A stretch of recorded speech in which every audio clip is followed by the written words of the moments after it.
Sir ওই যে বললাম শুরু থেকে যে তিনি সারা পৃথিবী উদ্যোক্তা বক্তব্য দেন। এটি একটি প্রোগ্রাম ইন্দোনেশিয়ার, যেখানে আমাদের চেয়ারম্যান ছিলেন, আমাদের দেশের এখন সর্বোচ্চ ব্যক্তি, তিনি উপস্থিত ছিলেন।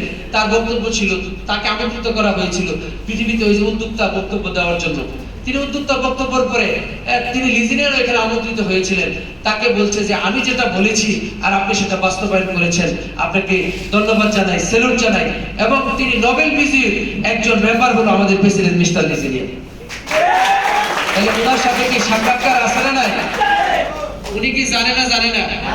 আমি সচক্ষে দেখে আসছি চাইনার মিউজিয়ামে ওনার সাথে ছবি আগেই ঝুলানো ছিল, কারণ তার এত একজন গ্রহণযোগ্য মানুষ তিনি।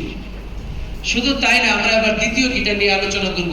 কি করলে আপনি এখানে সফল হতে পারবেন, স্বপ্নগুলি সুস্থতার পাশাপাশি পূরণ করতে পারবেন। আমরা এতক্ষণ জানলাম কোম্পানি সম্পর্কে। কি সম্পর্কে?